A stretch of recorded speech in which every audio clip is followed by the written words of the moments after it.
Não elogio nem deprecio ninguém. Eu me atenho aos fatos e julgo com base nisso. É assim que eu sou. Eu me considero um realista, mas em termos filosóficos, eu sou um grande pessimista.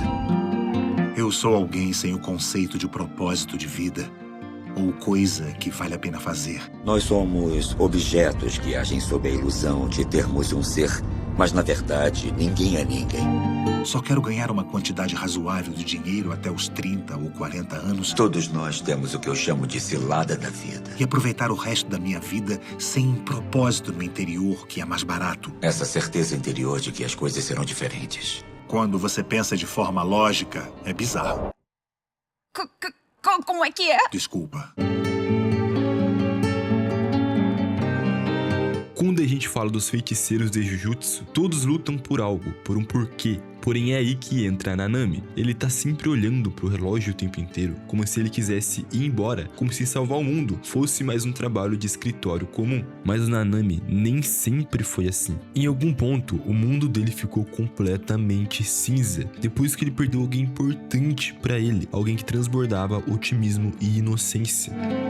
A mesma coisa acontece com Rustin Cole, um detetive que também lutava contra o mal e que também perdeu alguém inocente e importante. Os dois chegaram ao mesmo lugar, pelo mesmo caminho, mas e se a frieza desses dois não fosse o fim da história, e sim apenas um pretexto para algo maior? Então a pergunta que fica é: dá para um homem que desistiu do mundo e desistiu de amá-lo ainda assim voltar a amar? Nanami era um feiticeiro Jujutsu que vivia sua vida normalmente, junto com seu colega Haibara. Haibara, ao contrário de Nanami, era alguém com energia, com disposição, energético, que sempre vivia com um sorriso no rosto. Mas eu gosto mesmo é de poder dar o meu máximo naquilo que eu sei fazer. Um certo dia, Haibara foi enviado para enfrentar uma maldição classificada como nível 1. O que era para ser uma missão de rotina, porém os seus superiores tinham classificado a missão de forma errada. A verdade era que a coisa era muito mais perigosa do que o relatório dizia. Era uma maldição nível 1, então Haibara teve um trágico fim. Haibara foi mandado para a morte por um erro do sistema. Justamente aquele garoto alegre e puro, justamente aquele que não merecia morrer, foi quem morreu. E a reação do Nanami é atípica. Ele não faz escândalo, nem drama, ele só tá vazio, como se alguma coisa dentro dele tivesse desligado. Por ora, procure descansar, Nanami. Foi nesse momento que Nanami se traumatizou e parou de acreditar no sistema da escola Jujutsu. Foi depois de perder o único amigo que via cor no mundo. Nanami então tomou uma decisão, a de sair da escola Jujutsu. Nanami decide trabalhar de corretor em um escritório, onde ele é muito bem pago, onde ele é extremamente profissional. Porém, ele não está presente em nenhum momento.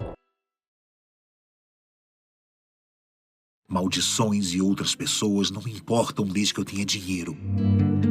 Nanami entra em uma verdadeira corrida dos ratos. Nanami justifica sua escolha, dizendo que ele só tá fazendo aquilo porque ele só quer juntar dinheiro e então se aposentar, para que aí então ele possa viver sua vida de verdade. Mas a verdade é que Nanami tá mentindo para si mesmo. Nanami escolheu o caminho que parecia mais seguro, onde tudo é preto no branco, lógico e concreto. Tudo para fugir daquele mundo caótico, da incerteza de ser um feiticeiro. Afinal, se a vida não tem lógica, pelo menos trabalhar com números tem. Só que tem um problema nesse caminho, e quem aponta esse problema é a última pessoa que você esperaria.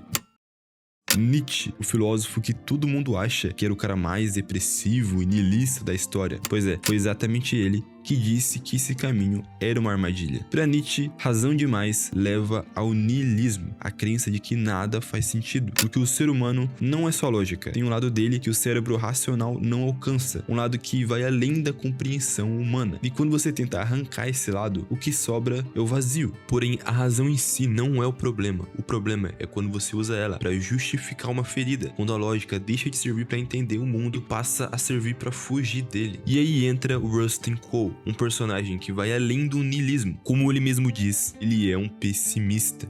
Em termos filosóficos, eu sou um grande pessimista. Depois de Rustin Cole perder sua filha, ele leva a lógica até o limite, porque se nada faz sentido, então a consciência é um erro, e logo o eu é uma ilusão, e o tempo é um círculo plano girando para sempre.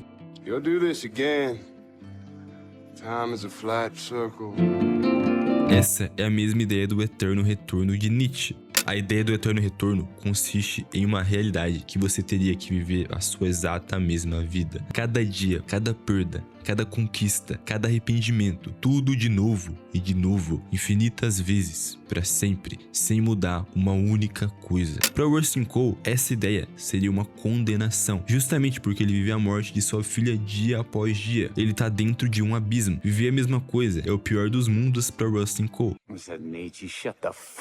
E Nanami não é diferente disso. Ele também tá vivendo num círculo, a mesma rotina, onde ele tem os mesmos dias cinzas e a mesma visão fria. Mas por que eles escolheram esse modo de ver a vida? A principal coisa que liga os dois é que ambos dizem que não se importam, só que nenhum dos dois realmente age como se isso fosse verdade. De um lado, a gente tem Rust, um detetive que arrisca a própria vida por quase 20 anos para resolver o assassinato de Dora Lane, uma mulher que ele nem ao menos chegou a conhecer e que ninguém se importava com ela. Nanami é exatamente igual. Ele fala com todas as letras que nada importa além do dinheiro.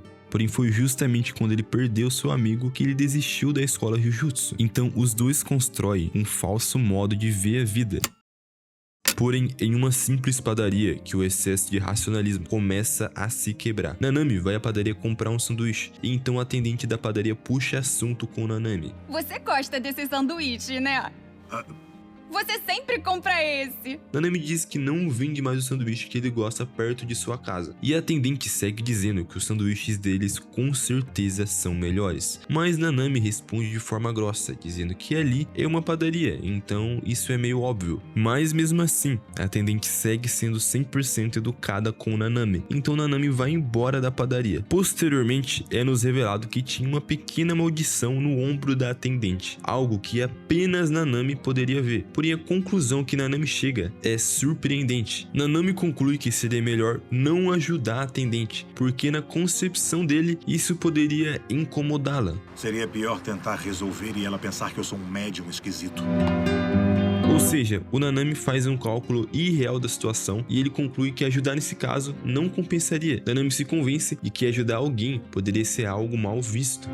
Na cena posterior, a gente vê a realidade que o Nanami tá. É mostrado o Nanami tentando fazer o que é moralmente certo. Nanami orienta o novato do trabalho a ser sempre honesto com os clientes. Porém, o chefe de Nanami o interrompe e diz que o certo é focar nos lucros da empresa, mesmo que isso signifique empurrar ações horríveis aos clientes. E presta atenção aqui, quando o chefe coloca a mão no ombro de Nanami, é o mesmo peso da maldição no ombro da atendente, porque é isso que o Nanami é, um homem que enxerga a maldição no ombro dos outros, carregando uma invisível no próprio ombro. Você tá bem? Tem dormido mal? Nanami volta à padaria e a atendente faz algo que talvez Nanami não tenha experienciado há anos. A genuína preocupação de alguém, e a preocupação de alguém que mal o conhece. Nanami diz que tá bem sim, e surpreendentemente ele pergunta se ela também tá bem. Nanami pergunta pra garota se ela tá com um incômodo no ombro, e a garota diz que sim, que seu ombro tá meio pesado e que ela também não tem dormido bem. Então Nanami começa a desabafar sobre o estado de sua vida naquele momento. Nanami diz que o trabalho dele se resume em deixar os ricos mais ricos, e que o trabalho dele paga mais do que o dela, mesmo que o trabalho dele não faça parte do ciclo natural da humanidade. Se eu sumisse, ninguém se incomodaria. E aqui tem um ponto importante, porque quando Nanami diz que seu trabalho não faz parte do ciclo natural da humanidade, ele reconhece que saiu do fluxo vivo das coisas. Plantar, cozinhar, coisas que o trabalho da atendente envolve. E ajudar as pessoas faz parte desse ciclo. E ele se coloca fora disso, ou seja, Nanami não se sente mais humano. É como se ele tivesse morrido em vida. Mas se não houver mais padarias, muita gente vai se incomodar. Mas a parte mais importante dessa cena é a reação da atendente depois de Nanami ter falado. Como é que é? Porque olha o contraste perfeito aqui. Ela não entende nada do que o Nanami falou, e isso tá muito longe de ser burrice. A verdade é que a atendente tá ocupada demais com outras coisas. Ela não pensa demais, justamente porque nesse caso a ignorância é uma benção. Então, depois de Nanami dar um discurso um tanto quanto amedrontador em que a atendente não entende nada, Nanami contradiz o que ele disse anteriormente. Ele pede pra atendente dar um passo à frente e dar um golpe na maldição e a elimina de seu ombro. E a garota continua sem entender nada. Mas isso é mais bonito ainda, porque ela não precisa entender nada. Justamente porque ela sabe que Nanami fez aquilo pro bem dela. E isso já basta pra ela. Obrigada! Eu espero que você volte, tá?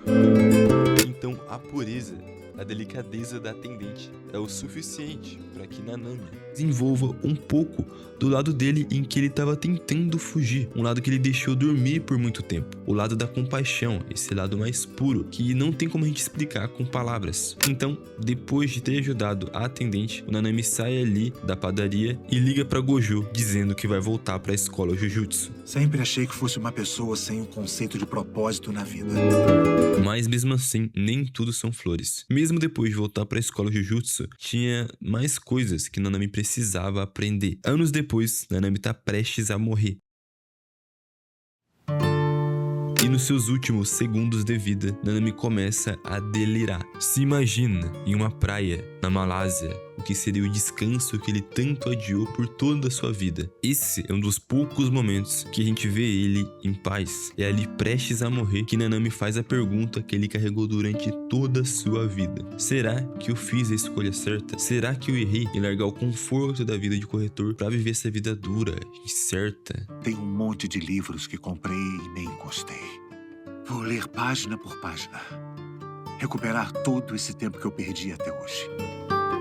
Nanami tem passado todos esses anos em um conflito interno. Eu tenho certeza que o IC passava todos os dias na cabeça de Nanami. Afinal, ele poderia ter ido pra Malásia, ter descansado, juntado dinheiro até os 30 anos. Talvez se Nanami tivesse continuado trabalhando, ele teria conseguido ir pra Malásia, teria conseguido se aposentar. Eu larguei tudo. Mas depois voltei com esse papo de trabalho que valia a pena. Mas talvez toda vez que ele deitasse a cabeça no travesseiro, ele se lembraria de Haibara. Ele se lembraria das vidas que ele poderia ter salvo, da diferença que ele poderia ter feito na vida das pessoas sendo um feiticeiro. Então a verdade é que esse IC não existe. No final, são projeções de realidade que ele criou, de como ele idealizava outras vidas. A verdadeira vida no final é a vida que ele escolheu. Não vou dizer isso. Minhas palavras vão se tornar uma maldição para ele. Sem perceber, Nanami encontrou a única ideia de Nietzsche que ele precisava durante toda a sua vida. A ideia do amor fati, ou melhor, o amor ao destino. A ideia de simplesmente aceitar o destino, a realidade como ela é, com as tragédias, as dores, as alegrias, as conquistas. Então ele mesmo, diante da morte, Nanami conclui e aceita o destino. Isso tira um peso enorme do peito de Nanami. Naquele momento, Nanami entendeu que ele simplesmente voltou a ser feiticeiro, porque ele sentiu que devia fazer aquilo que ele achava que era o certo. Escuta, Yuji. A verdade é que se fosse para escolher uma vida para viver para sempre, pode ter certeza que o Nanami escolheria essa mesma vida para sempre. E justamente nos momentos finais de sua vida, Nanami se lembra de Maki, o Shigoro, nas vidas que talvez estivessem precisando de ajuda. Justamente aquele Nanami que uma vez disse que não se importava com nada disso. Agora está em suas mãos. Vai chorar, viado? Ele vai chorar, mano, aqui, mano. E Rustin Cole faz exatamente a mesma coisa. 20 anos dizendo que nada importava, que a consciência humana é um erro, que a vida é uma condenação. Quando ele finalmente fecha o caso da mulher que o mundo tinha esquecido, a primeira coisa que ele pensa é... E depois de Rustin quase morrer, ele finalmente sente algo que ele tinha se impedido de sentir durante tantos anos. Rustin disse que sentiu sua filha, sentiu que ela estava esperando ele. Pra mim, parece que as trevas têm muito mais território. E pela primeira vez, nós vemos Rustin Cole de forma diferente. Antes só havia trevas. Agora a luz está vencendo. Dois homens que pareciam não se importar tanto foram justamente aqueles que pensaram nos outros em momentos críticos de suas vidas. Então, voltando ao começo, aqueles dois homens falando como se fossem a mesma pessoa. São pessoas que buscam melhorar o mundo, e os dois perderam alguém que via o mundo com cor. Se trancaram em um mundo buscando uma lógica para um mundo caótico. E os dois mentiram para si mesmos. Mas mesmo assim, eles se deram conta disso. Eles diziam que não se importavam com nada. Porém, a conclusão que eu chego é que foram eles os que mais se importaram com as pessoas. Então, voltando para a pergunta que eu fiz lá no começo, dá para um homem que desistiu do mundo e desistiu de amá-lo voltar a amar? Com certeza dá. Por muito tempo, esses dois mentiram para si mesmos. Buscaram respostas lógicas para perguntas que a lógica não responde. Mas a pergunta que fica é para você. Qual é a verdade que você não tem coragem de olhar?